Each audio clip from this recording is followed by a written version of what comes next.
My usual philosophy on the simulation hypothesis is that the question isn't whether or not we live in a simulation, but whether or not it matters. Now, I tend to think that the rules for a simulation are likely to be self-consistent. You're going to have physical laws in that simulation that you would expect the simulation to tend to follow, because otherwise it kind of gives away the game. And in our own universe, the rules we observe, whether this is the real universe or not, we probably should be assuming that many of our assumptions about how likely life is to evolve to begin with and to get to intelligence and technology are probably just a lot less probable than we think they are.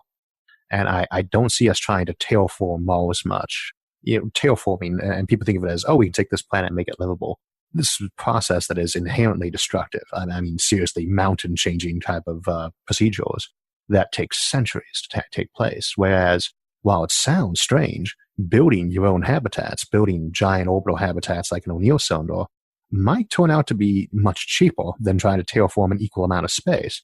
And then, most importantly, you've got the entire planet of Mars, and you have to terraform that entire planet to make it livable. Something like an O'Neill cylinder, it's just an island in space you build and expand or add another one as need requires. And you can perfectly tailor it. You can get the same gravity, the same weather, temperature, lighting, etc. Welcome to Fringe FM, the podcast that explores the edges of human understanding and looks at the technologies, trends, and societal norms shaping our collective future. Here, the world's top minds share their insights and predictions on the convergence, direction, and ethics of exponential technologies transforming life as we know it. You can learn more and stay up to date at fringe.fm.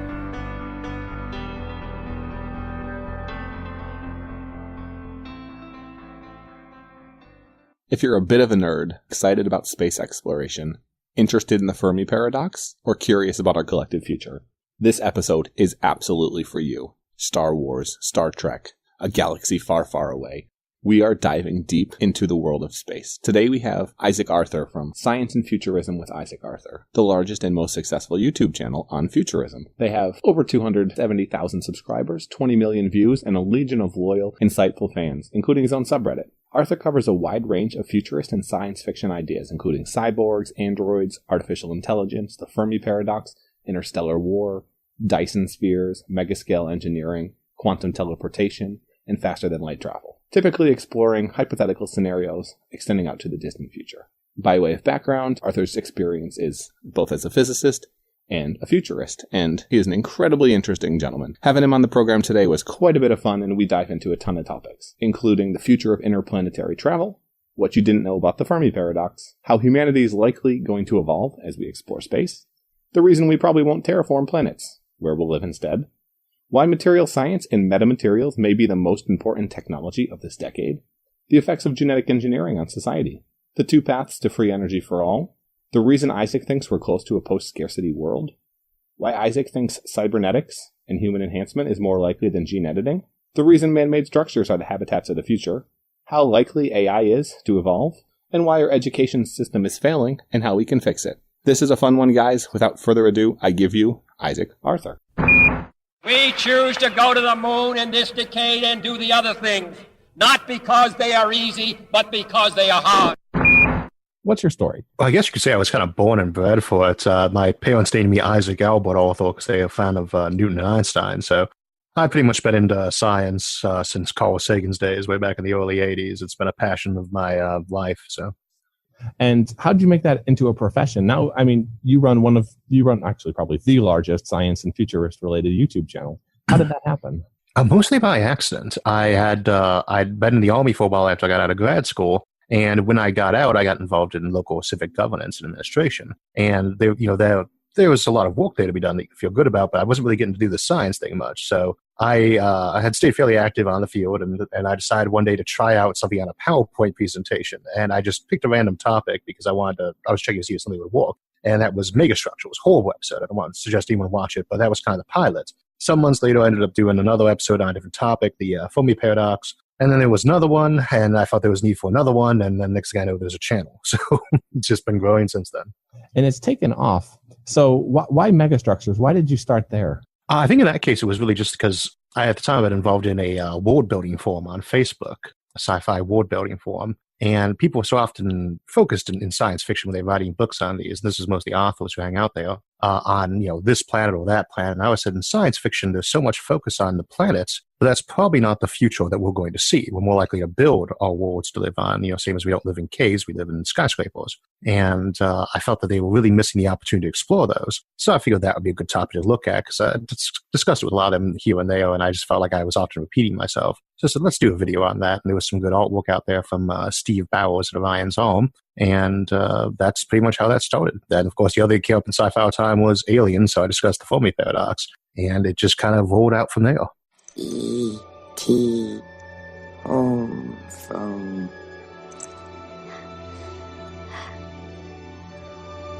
E.T. phone home. E.T. phone home. E.T. phone home. Let's talk about the Fermi Paradox for people that are unfamiliar. Okay, well, the Fermi Paradox is basically the idea that as we moved into the modern era, we saw the universe was this huge place, just mind-bogglingly huge. And it was very old, too. And we knew that the world was much older than we originally thought as well. And people looked out there and said, well, if this place is so big and so old, there's got to be other life, and there's got to be, this is something that had been suggested in the past, but never taken too seriously. When you take a look at the universe and see just how big and old it is, it goes from maybe this is happening to this kind of feeling that it absolutely must be happening over and over again. So there should be civilizations out there that are just ancient and been around forever and a day and spread all out. And yet we don't see that. And so this apparent paradox between the size and age of the universe and its apparent absence of intelligent life is what we call the Fermi Paradox. And there's so many different reasons for why we could be observing this. The one that I've heard the most interesting would just be the actual probability of life occurring. I'd like to, what are your thoughts on the different reasons why we haven't heard something? Well, we usually divide it into 4 camps. We've got variations of the rare earth camp, which is say we don't see anybody because they don't exist. Maybe life isn't that common. Maybe it doesn't get smart very often. Maybe it's even artificial in nature for something like divine intervention or the simulation hypothesis. Then you got the category that I think most people tend to subscribe to, not myself, though I'm actually in that first camp, which is that they're all over the place, but we just don't hear them. We're missing their signals. Maybe they use fashion-like communication, that kind of thing. Third camp is they're all over the place and we just don't believe them when we see them. That would typically be things like UFOs landing on the planet or ancient alien astronauts. And of course, we have a fourth category for all the various miscellaneous ones. And sci-fi tends to make us think it's number 2 or number 3, that they are there and we're either just not missing them or we don't believe them. But I tend to feel the strongest camp is the one that says they aren't there because we were just the first on the scene in this region of the universe. And the difficulty with that is that it seems counterintuitive. This universe is ancient. It's huge. How can we be the first? It seems arrogant. And yet, the more you look at the scenarios for how you'd expect alien civilizations to behave, as something we call exclusivity, we say, well, they might be doing this, and that's why we don't see them. But would everybody be doing that? And the more you poke at, the less believable it becomes that all of these guys are doing something that's going to hide them from us. And so we tend to fall into the rare earth or rare civilization camp, which I should add does also include the possibility that we don't see them because they happen regularly enough, but they just kill themselves off with technology. Which is the Fermi filter. In terms of not wanting us to see them, you could also see very easily a space league of sorts with rules of don't contact stupidly unintelligent alien civilizations. And that could be it. Yeah. That would be the prime directive or the zoo hypothesis more generally. The prime directive being a joke on the one from Star Trek. And that's exactly what we mean by exclusivity. You can say that makes sense, but when you think about it, it is so easy to send a radio pulse to a planet like ours or just land. And unless they're willing to leave armadas in place to just constantly filter these things out, block them, shoot down ships to try to land, then, you have this, is every civilization going to not only agree to this and agree to this in perpetuity, but actually be willing to enforce this with a degree of effort that would be necessary to essentially quarantine a planet? It's not a case where we can say they're just leaving us alone because they don't want to talk to us. That doesn't really work on inspection. It's the idea that they are actively seeking to keep us quarantined. And that just doesn't work as well when you start kind of poking around at it. When it comes to human game theory, in terms of what we would want to do, or in terms of actual possibilities? Well, you can look at it from a game theory perspective, but I'd say just in terms of, human psychology, we have isolated tribes on this planet that we say are uncontacted, and we often point to those. But in point of fact, they all have been contacted. It's just they drove us off and we said we're not going to come back. They do know we exist. They don't really understand what we are, I assume, but they do know of us. And there might be a tribe or two we've missed, but by and large, these folks do know we exist, and we have made attempts to contact them. So, and there was, of course, a lot of split thought on whether or not we should do that, but whether or not we believe we should how do you stop somebody from going and visiting them? Are you willing to wrap their tribal areas around with forces to keep someone from coming in? And are you willing to detain or shoot somebody who decide, I'm going to go talk to those folks? And that's a bit different than just having a policy where you say, we're not going to. It's like the rare rhino policy of trying to protect and poaching. It's significantly more complicated when there's conflicting parties. So you're on the line of simulation theory, I would imagine. No, my usual philosophy on the simulation hypothesis is that the question isn't whether or not we live in a simulation, but whether or not it matters. Now, I tend to think that the rules for a simulation will likely be self-consistent. You're going to have physical laws in that simulation that you would expect the simulation to tend to follow, because otherwise it kind of gives away the game. And in our own universe, the rules we observe, whether this is the real universe or not, we probably should be assuming that many of our assumptions about how likely life is to evolve to begin with and to get to intelligence and technology are probably just a lot less probable than we think they are. And that would be the largest order of magnitude difference in terms of what the percentages would be, and the largest uncertainty. Because the other things are much simpler. With Drake's equation, you've got the astronomical terms, and you've got the biological terms, and you've got the psychological or sociological terms. We know the astronomical ones pretty well. We guessed them to within order of magnitude pretty much from the get-go. The problem, we've been nailing those down and refining them, but that's the problem is those are like 1 in 10 type of odds. They are, maybe you'd have to sort through 100 systems at worst to find one that was suitable astronomically for life. And that makes us look at the other terms in Drake's equation, the ones that deal with just general odds of evolution and societies. And you tend to think, well, if those are all 1 in 10, then these should be too. But for all we know, the odds of life arising in the first place might be 1 in a quintillion. That almost Boltzmann brain odds. Probably not, but that could be it. We assume evolution is this pathway to intelligence and from intelligence to technology, but we don't really have any evidence to back that claim up. And indeed, a lot of biologists think that's not good reasoning at all, that intelligence is a very bizarre trait to evolve and often counterproductive. And look at us. We discovered fire 1 million years ago. It was only 10,000 years ago we got around to using it for more than cooking food. Pottery, metalworking, that's all recent. So maybe it's one of those things where there are millions of civilizations in the galaxy that are hanging around at the caveman level. Maybe it's one of those things where on most planets are fungus and algae and nothing more complex. We don't know yet, but odds are pretty good that's where the filter is actually at.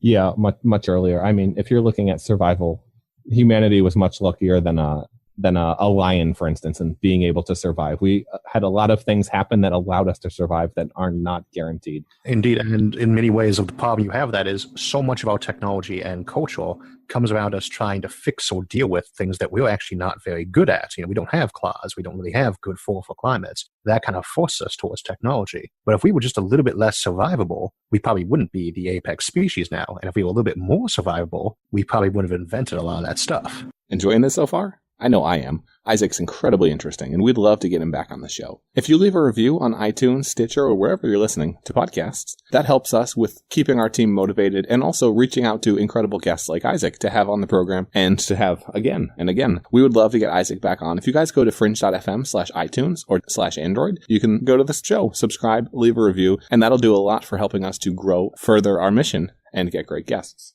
Yeah, it's an interesting paradox. How do you choose topics to focus on? You've done quite a lot. There are so many ways we come up with episodes. Early on, I would just I did a topic and I felt like it wasn't complete, so I would do more. And later, I started asking the audience, what topics do you think we should cover? We do polls. Sometimes I ask some of the folks who volunteer to help out on the channel what they want to do. And sometimes an episode just comes to me. I'll be reading a comment and somebody like, hey, let's do an episode on colonizing the oceans. Or say, that sounds so cool. We've got to do an episode on that. So how would colonizing the oceans work, and how does that impact looking forward for worlds that potentially are only oceans? Oh, actually, I probably shouldn't have used that one because that was the one that most recently came to mind, and we haven't written the draft script for that up yet. We're still in research phase. At the moment, though, what we'd probably be wanting to do, the Earth is a quarter land, and most of that land is not good land. It's mountains, poles, things like that. The oceans are most of the space we have. And, that's a lot of room to expand, lots of sunlight for plants to grow, but they don't grow in the deep ocean because there's not much nutrient. So you probably see a lot of floating cities that will actually artificial reefs of themselves, carrying around the soil and nutrients that plants need to grow. And they might tether themselves, but, to the bottom of the ocean, but they probably have engines to be able to move out of the way of a storm. Then you could see them deep down too. Now, there's lots of reasons to do floating islands. I'm a little less sure about colonizing deep or down, and that's one of those topics I'll be exploring myself in the next month or two in order to look at it more in the episode. We have looked at a little bit more for places like Europa or rogue planets deep out in the outer solar system. But as for Earth itself, he's talked about colonizing the moon or Mars. Both of those are harder to colonize than Antarctica. But for the most part, we really haven't colonized Antarctica yet. So expanding outward a little bit, let's talk a little bit more about becoming interplanetary, what some timelines are, what some steps we need to do to get there, and what are your overall thoughts? I often follow the NSS roadmap, the National Space Society's roadmap for some of the basic milestones they use, but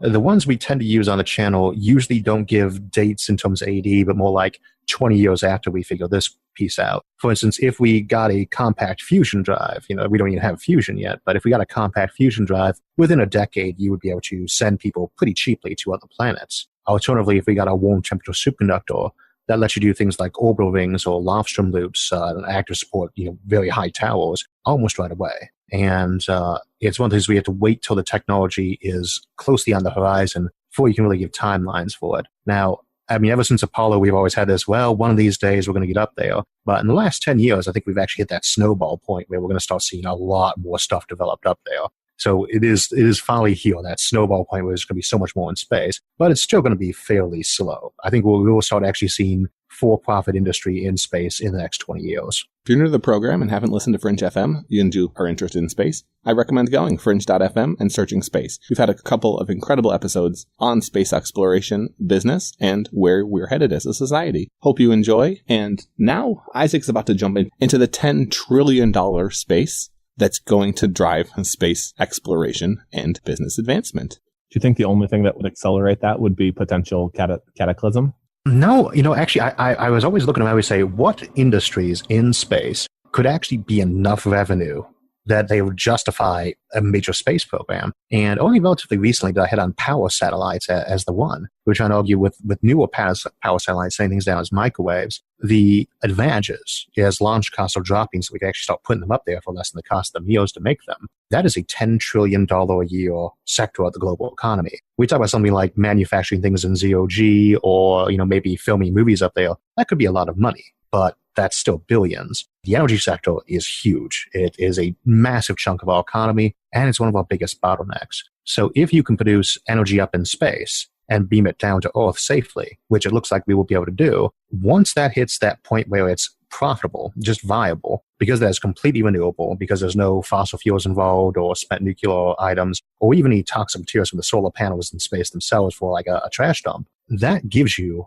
a power source that opens up that bottleneck. And you just can beam down so much power, and it's such a huge sector of the economy that at that point, I think you could actually justify keeping up, many hundreds of billions of dollars worth of assets in space, as opposed to, right now we send up millions of dollars worth of stuff. It costs us billions for fuel, and rocketry. Yeah, that would be very interesting. So the idea would be to beam down energy a la wireless charging. One of the problems I would see is human testosterone and sperm levels are going way down just from a lot of the radio waves and a lot of the products that we're consuming every day. I wonder how that would have an impact on society. Do we become a purely female and egg-driven IVF society? Oh my, well that's we talk about this sometime with generation ships. If you send all female crews, there are debatable effects of radiation, especially non-ionizing radiation, on human fertility rates or cancers, and that is one of those things that we obviously want to study a lot. But it really wouldn't be ever necessary to switch over to a non-gendered or non-reproductive system with that, because you could take samples of people's sperm, keep them on ice, and just implant them when they want to have a kid. And we are already shifting towards birth control systems that make pregnancy, typically speaking, a planned event rather than just on accident. And so I don't really see there being a need. That's one of those things where you can fight a potential problem with technology. We should be able to switch over to a society within probably even the next 20 or 30 years where pregnancy is one of those things that happens only when both parties want it to happen and never on accident. And there could be some concerns that a lot of people would put off having families later and thus get population drops. But we're also seeing a lot of technology towards potential life extension and vital life extension too, not just letting people live longer as old people, but basically just aging slower. And if you have both those technologies come into play, then people could wait till they were 50 to have a family and have their career nice and started up. And just in general, I tend to feel that these are examples of problems where technology gives us new problems, but also gives us the pathway to solutions to them. That's how technology always works. New problems and typically better problems, not always. Oh, yeah. Can't be afraid to open Pandora's box. And so far, every time we've opened it, it's given us a bit of a jolt, but it has, it's jolted us a few times too. We've always managed to solve our problems and come out better for it. What are some of the biggest problems that you see right now based off of your research and your interest? In terms of localized problems, of course, we got the climatological ones, and the energy one is a huge one because that's such a draw on us, is that bottleneck for energy, how much we can get, how quickly we can get it, how cheaply we can get it, and is it damaging us while we get it? So I generally tend to see energy as the biggest single problem that we're facing, but there are so many of them. We have got privacy and cryptography issues for people. Can you use your stuff online safely, and can you keep things private at all? And that, I think, is one of those more existential things where civilization will roll on regardless, but is it the civilization that we want? So I would probably say energy and personal privacy are the two big ones that we've got to deal with in the next 50 years. Personal privacy and control. You've built your channel and empire on YouTube who could technically take it away overnight. Are you terrified? Of them, no. We got all the episodes saved up. We could move them over like Vimeo or something. Most of the channel support does not come from YouTube for that reason. In terms of ad revenue, we get mostly from donations or sponsorships, which buffers us against anything they do. Now, YouTube's got a somewhat bad reputation, which is not entirely unjustified, but I'm not really worried about them knocking any channels off, at least not mine. At the same time, yeah, I think, not to speak out against monopolies in general, because sometimes they can be useful, but there's kind of a de facto monopoly there, and I generally tend to feel that's not good in the long term, that there should be some more competition in there. There definitely should be. That's an entirely different rabbit hole, and I want to jump more into the rabbit hole, wormhole side of space. So as we do start to explore more outwards, how do you see humanity and civilization going? You've talked a lot about different types of structures, about different places to live, and about different ways that humanity can evolve for those places. What do you see as some of the most likely scenarios? I would tend to think the most likely, just from my best guesstimate of how technology will allow it, is that over the course of the next century, we will visit Mars and probably Venus and some other places too with manned expeditions, but we'll be building up our infrastructure in orbit, low orbit, high orbit, and on the moon. And I think that while we will probably set up our first permanent base on Mars on the moon, but then on Mars for anywhere else, I suspect the asteroid belt is more the place we're going to want to be at. And I don't see us trying to terraform Mars much. Terraforming, and people think of it as, we can take this planet and make it livable. This is a process that is inherently destructive. I mean, seriously, mountain-changing type of procedures that take centuries to take place. Whereas, while it sounds strange, building your own habitats, building giant orbital habitats like an O'Neill cylinder, might turn out to be much cheaper than trying to terraform an equal amount of space. And then, most importantly, you've got the entire planet of Mars, and you have to terraform that entire planet to make it livable. Something like an O'Neill cylinder, it's just an island in space you build and expand or add another one as need requires. And you can perfectly tailor it. You can get the same gravity, the same weather, temperature, lighting, etc. And just knowing people, I feel that most of us would be much more comfortable in an environment that we could completely escape to our needs, as opposed to kind of having whatever the local planet forced on us. So do you think with that, there's terraforming, but then there's also genetic engineering? Bioforming, yes. Yeah, bioforming. That's the correct term. Where do you see that? I know with technology, we obviously are still a ways off, but we're kind of reaching that inflection point, so to speak, with genetic engineering. To some degree, the pathways that you choose just depend on what technology you get first. If we get much better with genetics before we get better with something like fusion, then we are very likely to go the bioforming route. One thing I always stress, of course, is that we're not required to do one or the other. You can do all of these at once. And I do tend to feel that the future of humanity is a higher divergence and diversity of the various pathways that we choose. So I think some people would choose to live on Mars with its alien environment as opposed to a nice orbital habitat that might be cheaper and nicer. Bioforming, though, is a bit of an issue because it's often would require very extreme adaptations. And it's same with cybernetics. And I would usually consider any of these, what we call transhuman paths, to be more or less same. Whether you're doing it with robots or with genetics, there's a very great similarity. A cyborg and a genetically engineered human are still kind of in many ways the same thing. And in many cases, you are going to have to go that pathway if you want to adapt somebody. You can't really tinker with someone's genetics to let them live on Mars. You might be able to get a microbe to do that, but not a human. However, you could cybernetically enhance them so they could walk around. They don't need oxygen, for instance. They don't need to worry about pressure. Those are things that will be more the cybernetic route. But there's a lot of interchangeability between those two. And I do think a lot of people will go that route. I'm just not sure they will do it as a normal thing. I suspect that will tend to be a smaller percentage of the population. What about in terms of the implications of that as people do start to edit themselves, change themselves, enhance themselves in different ways, and how that affects us also living different places? It really complicates having a civilization, so to speak. Oh, sure. And to a degree, you have to think about what do we mean by civilization? This planet has an awful lot of different civilizations on it, but we do tend to refer to it as our civilization. And I think that you tend to see that too. You would see differences, but I think, you would see a difference between Mars and Earth's population, but, we shouldn't be too homogenous about these things. Odds are you'd have civilizations on Mars that differed from each other more than they did from several civilizations that existed on Earth or Venus. And same as on, say, North America or South America, you have countries that differ much more from each other than they might some country in Africa or Europe. And I would say the biggest threat that you have going on with that, though, is that a lot of people might feel obliged to embrace genetic engineering or cybernetics because you've got that issue of, well, we went and got my kid enhanced, so they're smarter now and they're more athletic. And you don't have to. No one's going to force you. But if you want your kid to be a success, you probably better give them that old, bump up. And I think that could be one of those problems because a lot of people say, no, I'm not going to do that. And I don't want you to either because that puts me at an unfair disadvantage. And then you have the other people arguing very rightly back that it's them, their body, or their child, and they certainly have the right to give them an advantage. So I think that's probably going to be one of those big arguments we have in the near future, along with privacy, that is going to be a debate for the 24th century. And we probably can't kick the can down the road too much. Is that anything you could stop, though? I mean, it'll just become black market if there is that much of an advantage to be gained. Eventually, it'll become black market, and then it'll have to be legalized. Some of it could be black market, but the thing is, something like that's pretty detectable. I mean, if someone can see in a different range of frequencies, and of course, the thing about black market is that you have to hide that you're using it. And a lot of people who might want to make use of something like that will decide it's one step too far. I was thinking, though, it's really more the ethics issue. You can never ban something like that completely. In Star Trek, in Deep Space Nine in particular, they had Dr. Julian Bashir.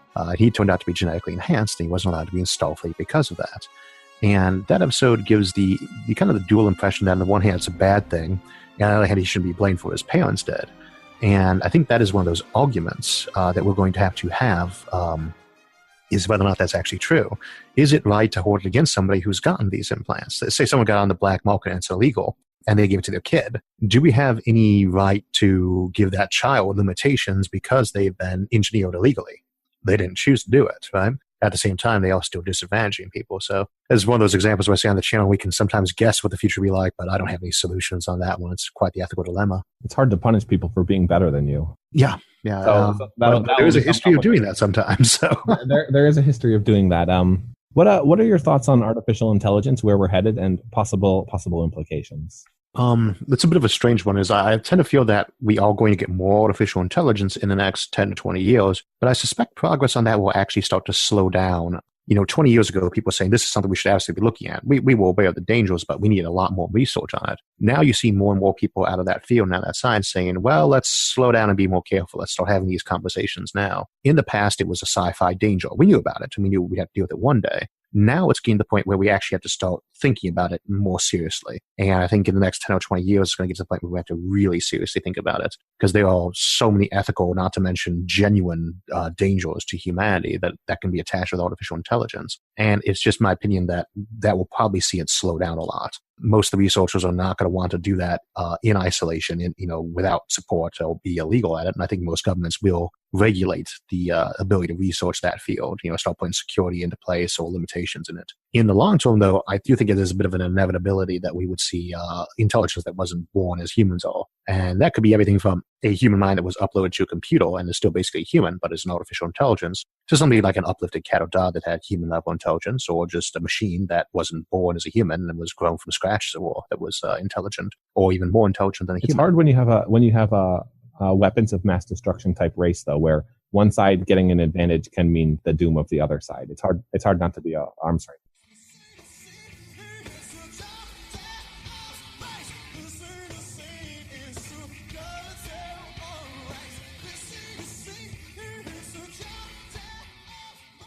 Sure. And we often point to nuclear weapons on that, but a better example isn't nuclear weapons. It would be biological or chemical warfare, particularly biological warfare. Most of the superpowers who had the industrial might for that focused almost all of their research on defenses against biological weapons, not creating them. And that is a good example of where something could be a weapon of mass destruction And people do not have a race for it. They do not want to deploy these. They do, most countries that have nukes do not want to use biological weapons or keep them because they are not precise. Now, a nuclear weapon isn't that precise, but if you go to hit a nuke on a city, you know where it's landing, you know what it's doing. You release a virus, and it's as likely to kill your own people or neutrals. And the same applies for an artificial intelligence. Our fears about that don't come from the advantages it gives a country. It comes from the fears of what it's going to do if it goes rogue. And, especially in this era of computer viruses, people already know what a danger that can be. I can't see a lot of governments deciding to say, well, we have to have this first or we're going to lose. I think they'll be more likely to go the biological weapons route where they say, well, we definitely need to look into this,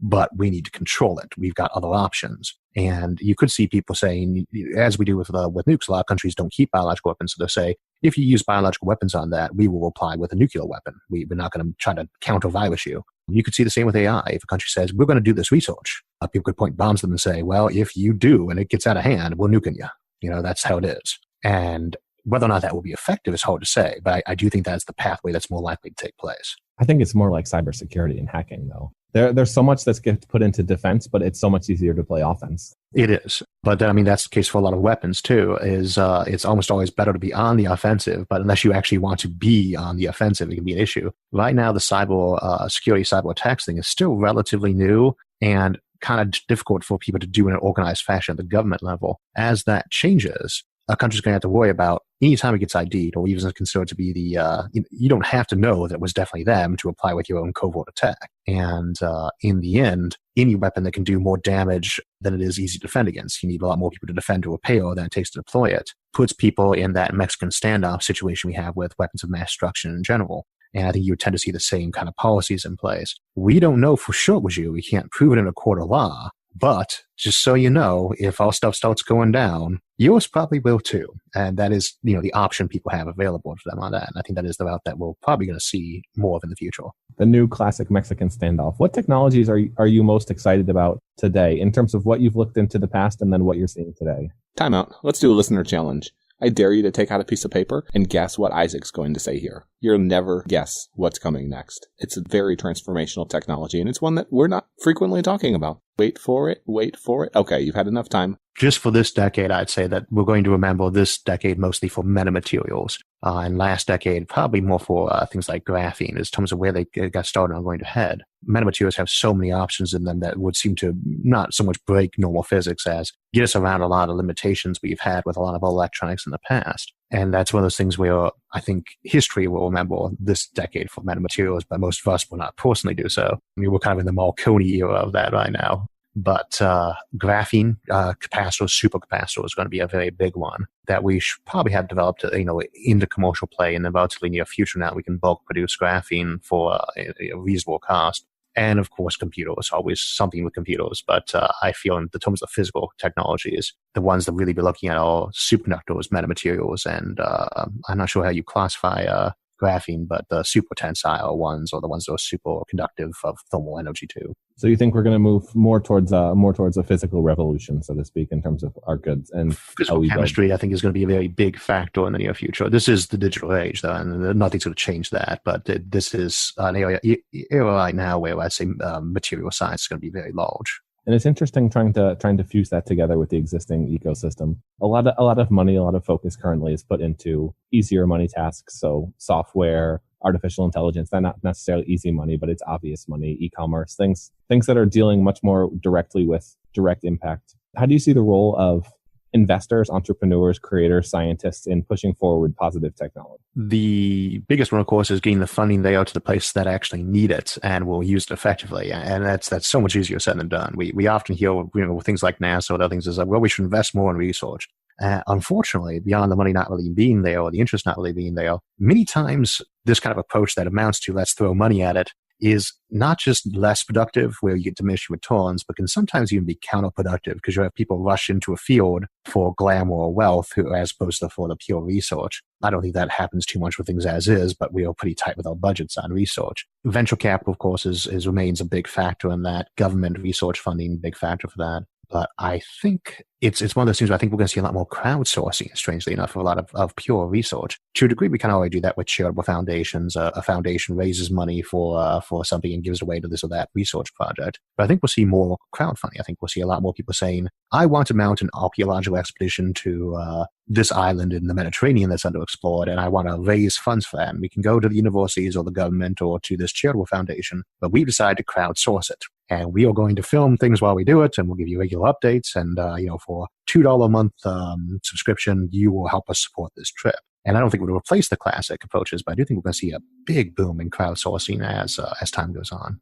And solo content creators using Patreon or something similar? Oh, yeah. No, Patreon's the major source of funding for my own channel, and it's a big one for a lot of other ones. And that's very new, but it's very effective. It's a very good way to raise funds directly with people. And that is an example where people are happy to support something, but they need to feel secure. They need to know that their money is going to be used properly. Their information is not getting sent all over the place. So places like Kickstarter or Patreon that basically just put the mechanism in place have really helped with that. Because you could always send people a check in the mail for something. But this is a secure way of doing it that's easy and safe. And that's the big thing with crowdsourcing, is that people are going to have to feel like there is a safety element. Speaking of safety element, how close are we, in your opinion, or are we moving towards post-scarcity, UBI, something similar, where we have a society that's less driven by pure capitalism and the need for a job? Well, I think where post-scarcity is concerned, it all depends on how you define it. Technically, in a finite universe, you can never truly have a post-scarcity existence. And so we put together terms that, a kind of a check sheet of what you need to qualify as what people really mean by post-scarcity, which is kind of utopiastic and utopian. And I think that we are getting very close to that, but I would actually go as far as say we've already gotten there, except that we do have that energy bottleneck.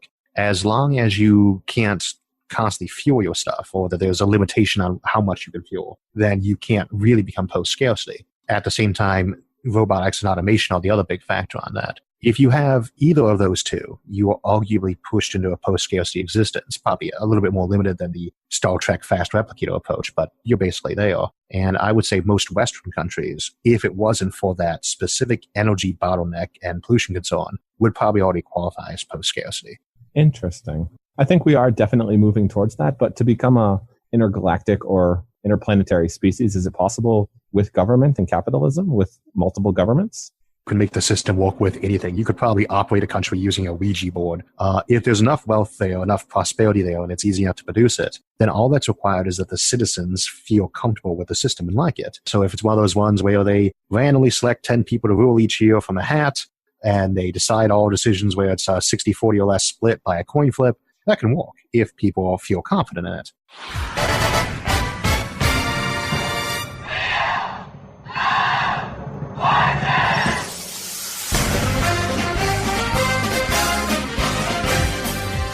And I think in the future that you would just see, you wouldn't see a capitalist society or a communist society. You'd see both.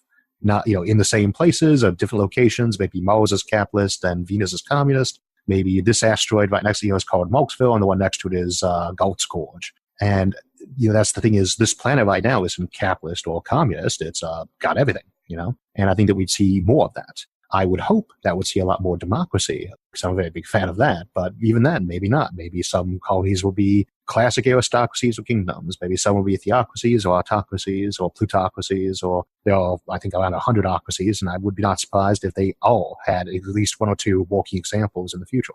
And potentially new things we haven't thought of yet. I do like reinventing democracy a bit. The coin flip and random people seem to be better than what we have currently. We do the coin flip. Actually, that's before I came here, I finished out a meeting where I got appointed as the chairman of a local board of elections. And we do have to decide things by coin flip occasionally if elections close. Although some places they do that with a draw of a call. If it's a tie, you got to have a random factor, and we use a coin. But there is room for decisions like that. And say, if you want to make sure you're not predictable with a system, you can always set up a random factor that will decide things when they're close. Not tied, but close. You say, this election's within 1%, so instead of being a recount, we are going to do a coin flip, So it doesn't have to be exactly tied. And I could see somebody using a system like that, where, every issue where it's close, we decide it randomly, because that way people feel like even though they lost by 1%, they still had they still represent about the same number of people as the others did. And that helps to avoid some of the tyranny of the majority issue or tyranny of the minority issue in the divorce that you have pop up with these systems sometimes. And the winner take all dynamic. What are some common myths in the fields of work that you're most focused on? The biggest one, of course, is I hesitate to say that it's a myth, but is the idea that everyone's going to live on different planets in the future when they live out in the galaxy. And so we usually are more likely to end up building those into what we generally refer to as a Dyson Swarm. The other two ones are that we'll have fast and light travel, and we have to have that to get out to the colony, to colonize things. And say with fast and light travel, I don't see in the codes, but my attitude is if we get it, great, we'll take advantage of it. But if it's not there, if it turns out to be something that's impossible, we still can go ahead and colonize the galaxy. We can colonize other planets. And so, great, if we get it, wonderful. Same for aliens. If we meet aliens out there, that's great. I'd love to meet some aliens. They're presumably not that hostile, or we'd already been killed off. You don't remember me, but we used to work together. I never worked in a funeral home. There's something I can do for you, Slick. Okay, straight to the point. You are a former agent of a top-secret organization that monitors extraterrestrials on Earth. We're the Men in Black. We have a situation and we need your help. There is a free mental health clinic at the corner of Lilac and East Valley. But I don't think that they're going to be out there, and I don't think we'll find a lot of space anomalies out there to enjoy the Star Trek exploration thing. And the philosophy I take is, even though these things from science fiction probably aren't going to be there, it's still something we want to do. It's still something that we can do, and it's still something that we should absolutely embrace and go forward with. And science fiction is one of the best ways to have creative ideas. Can you break down a Dyson Sphere quickly? Okay. Well, there's the Dyson Sphere and there's the Dyson Swarm, although the Sphere was originally the Swarm itself. The Dyson Sphere is usually represented in fiction by basically a giant inverted planet. It's a shell around a star where it's just all land area, and you are taking advantage of that. And the idea there is that Earth only gets about 1/1000th of the light the sun gives off. Most of it goes to waste. If you had all the other planets combined, you're still not even like Jupiter. You're still not even taking up 1/1000th of the energy the solar system, the sun puts out. So you build a giant inverted sphere around the sun to take that light in. And that's the conceptual example. And unfortunately, a lot of sci-fi writers thought that was the actual example. That particular one does not work for gravity reasons. You don't fall into the sun and it would drift around. But we have something called a Dyson Swarm, which is the original concept. And that's where you just make a big cloud of artificial habitats and power satellites around a star to take advantage of all of its energy. Interesting. And what would you say is the most likely habitat for humanity going forward? Would you say it is a Dyson Swarm? Would you say, let's say it's a life tree? What would you go with? Oh, in many ways, the Dyson Swarm should be thought of more like a metropolis or, the Atlantic seaboard. It's not really a structure so much as it's a collection. I think the one that people would tend to live in would be the O'Neill cylinder. Possibly not that exact size, but think of a big can in space and you live on the inside of it and it spins around with artificial lighting inside and artificial land. And you can build those to various sizes depending on how big you want it and how big your material allows. And usually we'd start saying you don't want to go much bigger than something about the size of Long Island. There's no real need to when you just build another one, and it starts putting stresses on the materials that would make it very difficult to make sure it was safe. But you can potentially build those gigantically huge. There's an example called the McKendree cylinder using graphene that is basically on par with a continent. But the O'Neill cylinder, again, more like a large island. And you'd have tons of these. And surprisingly, people say, well, wouldn't they all crash into each other? But the thing people forget is that, the volume of space that we call the habitable zone of the solar system is huge. Even if you had 1 billion times the population of Earth living on all these things, trillions of them, most of them would still be hundreds of kilometers away from each other. So very, very thinly spread out. And so there's no real problems with collisions or anything like that. And then you would have some type of propulsion unit so you could move. Absolutely, yeah. What you'd probably have most commonly, though, strangely enough, would be they likely have lasers on board to help push ships around or vaporize debris, but they probably have swarms of 10 or 20 of them where they're connected together with a tether, and they could actually just pull on that tether. You could travel around that tether. These would be ones that were closer together, and you could use that for travel, for high-speed communication as opposed to signaling. And you could also yank on that, because again, you have inertia in space, but you don't have gravity. You could yank on that to move one of the stations if you needed to. If you yank on it, it's hard to stop it from moving. Exactly. That's one problem. That's one problem. The physics professor always pushed that. You can't push it with a rope. But the thing, of course, is the other cylinder has been yanked too. So the whole structure would have maintained its momentum. So they'd still be on the same order path. But yes, you would need to counter yank on to prevent it from slamming into a rope onto it. God, that would be sucky. We make incredible technology and end up crashing. Oh, yeah. Well, they probably would just bounce off each other. They're quite sturdy. Fair. Touche. It's like dropping a can of beer unless it's too pressurized. Hey, do you like Fringe FM? What about Amazon? Do you want a free $50 Amazon gift card? We're doing a review raffle giveaway now through the end of this month. Anyone who goes to iTunes, Apple Podcasts, and leaves a review for Fringe FM Ideally a good review, but if you don't like the show, that's acceptable as well. Leave us a review. We want to encourage reviews because reviews help us rank higher, a big difference, and to do that, we need to reach people. So if you go to fringe.fm/iTunes, you'll be able to open up in the iTunes app, either on your computer or on your phone, and leave a review. We'll be randomly selecting a winner over the course of the next month. We'll have all of our entries come in, and then we'll announce it on the show. If that's you, you reach out to us with some form of proof, and we'll send you a free Amazon $50 gift card to use on whatever you want. And yes, we know we are bribing you with an Amazon gift card, but the reviews are incredibly important for us, and the science shows that rewards make action happen. So if you want to enter the contest, just go to fringe.fm/iTunes and leave a review. Make sure that you take a screenshot, and then if you end up winning, you will get that free $50 Amazon gift card. And now we'll jump back to the episode. So if you had unlimited funding, what technologies or what problems would you focus on? Personally, I would definitely focus on the material science of very strong materials and superconductors, along with fusion. To me, those are the ones that I most want to see get tackled because I'd love to see more automation to make it so we don't have to work as much. But I'm happy with people still having something to do to work on. I would want us to be able to build these things more than anything else. So the launch systems and the energy systems to me are the most important part. What would you give fusion in terms of a percentage probability that it's doable? Oh, I mean, it's definitely doable. The sun does it. And of course, if people forget this, we invented controlled fusion about 60 years ago. You can set off a nuclear bomb inside a very large water reactor and tap that for energy. It's just nobody really wants to build something like that because that's quite large. You want to hollow out a hole in the ground 10 miles across, fill it with water, seal it off with lead so it can't leak out, and then detonate nukes in it with a turbine on top. That's fusion. That does work. We want something more compact than that. And every time we've made steps towards it, we've made progress. People forget that. We've made tons of progress on fusion. The problems we keep coming with little tiny extra problems we didn't know about. And we're getting closer, but the horizon's moved a little bit further back on us each time. And they would say it's the future of 20 years from now, but I would tend to say that's probably about right now. I'd say probably more like 20, 30 years before we have something that can do it. And maybe 50 to 100 years before we actually see that completely replace our power grid. But of course, it could turn out that that's not doable. One problem with fusion is it is the sort of thing that is always done best at a large scale. And if it turns out that the absolute minimum you can make one of these things is a mile across, some giant tokamak that takes the size of a city, you might say, screw, we've got an entire sun doing fusion. We'll just use, again, power satellites for that. But we'll have to wait and see on that. I personally am very optimistic about fusion for the 21st century. Okay, interesting. That said, I imagine most people that were involved with fusion 20 years ago probably said it was 20 to 30 years off. No, most of them actually. This is I blame General Atomics on this one. We discovered how to make nuclear power plants and how to make nuclear bombs all about the same time, the original A-bombs. And it wasn't that long if we understood radioactivity. So when we had the H-bomb invented, they're like, well, we've got the H-bomb now. Fusion should be right around the corner, a generation most. 20 years we'll have fusion.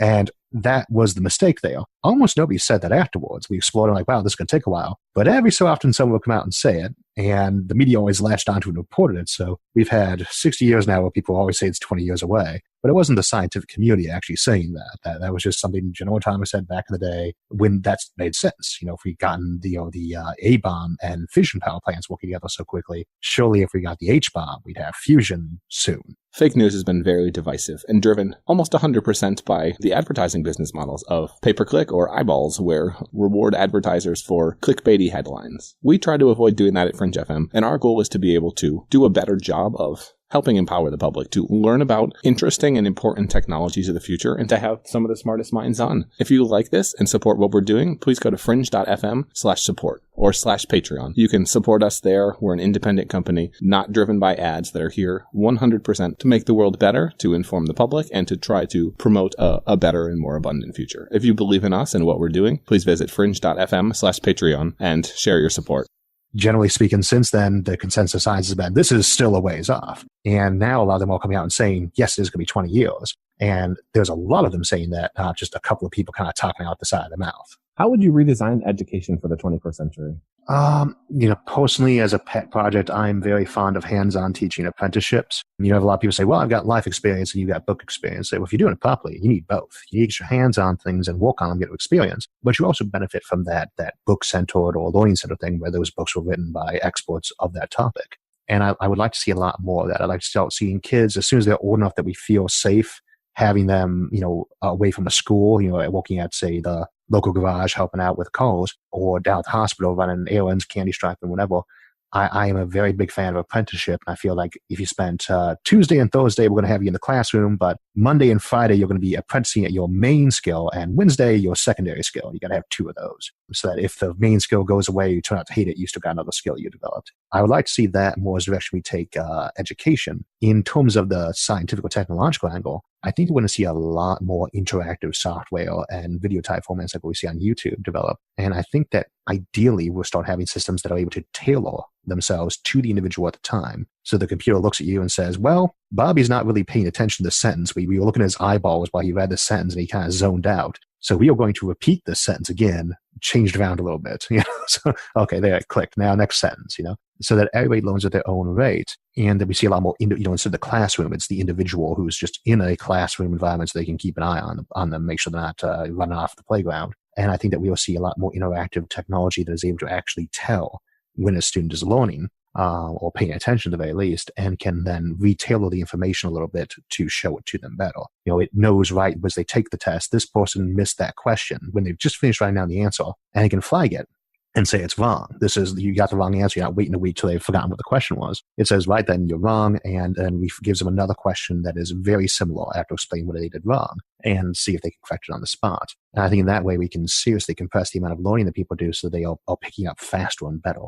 I would think so and would hope so. Some of the challenges I would think is I've seen studies that show that engagement and learning drops significantly when dealing with recorded content. So anything that's not live with live interaction. So the best is with a teacher or one-on-one, then a class, then doing a virtual class, but there's actually a teacher there, and then recorded content being far and away the worst. You're always kind of tailoring these around, first, what's most effective, and second, what's most economically effective. And I'm sure that a history teacher talking about World War II is much more effective one-on-one than he is with a classroom of 300, and more effective with a classroom of 20 than he is with 300. But is he worth 15 times more doing one-on-one for a class of 20 than he is for a group of 30? Is a video for 1 million people more effective than one that's for 10 people? And the easier it gets for us to do customized stuff, the better.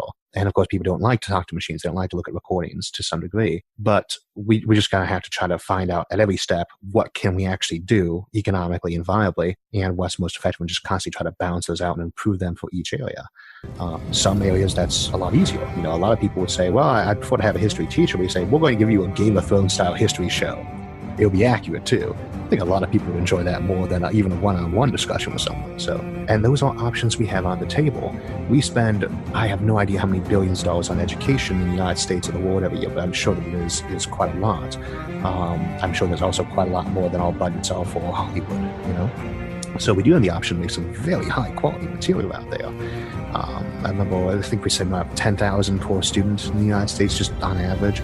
I don't know how much people spend on Netflix or at the cinema, but I know it's less than that. Yeah, it's a bit crazy. We may have to take it out of the hands of the government because they're very inefficient at almost everything they do. What classes would you add, and what classes would you remove? I would love to see mostly I'd like to add. I really don't feel that anybody is getting topics.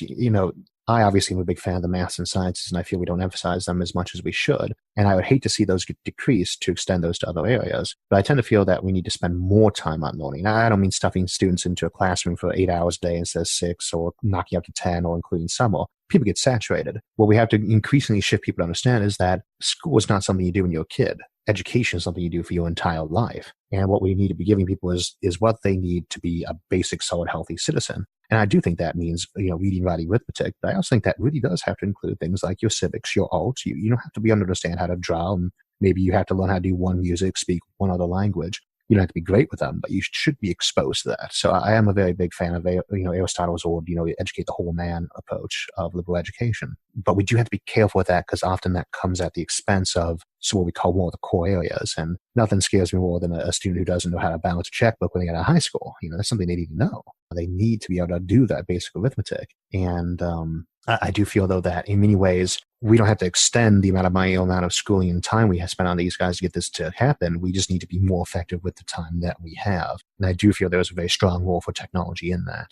I would definitely agree there. I would like to see more of a focus on creative problem solving. I think that's one of the most important skills that goes across all mediums. And critical thinking. And critical thinking, and how to identify fake news, And I always hate to say is, when you're young, you get tired of people saying back in my day. And then sometimes you get a little bit older, and I'm getting close to 40. You find yourself starting to say all those things you probably should say, like back in my day. Well, I remember when you were this tall.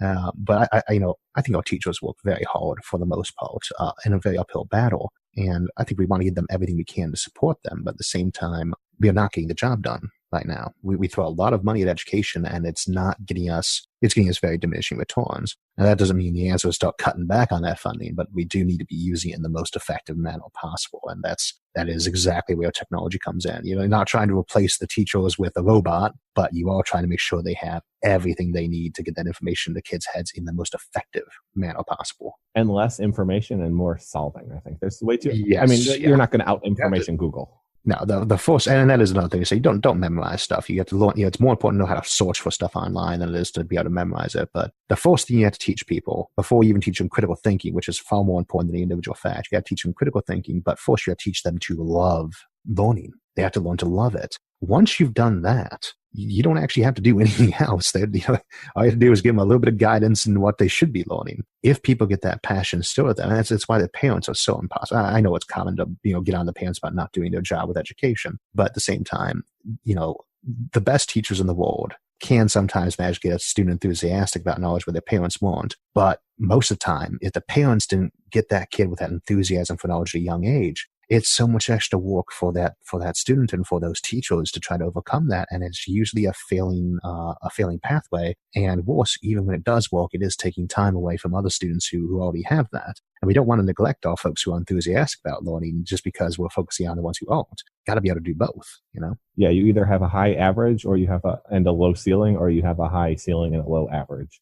Yeah, and we want to have a very high average, and we want to have kids who have, we have to make sure parents have all the tools they need to be able to educate their kids, and that they themselves appreciate it. That's the most important thing you can do for your kids. Not having a great job that helps. It's having a genuine enthusiasm for knowledge and learning, because there will never be a way that goes wrong on you.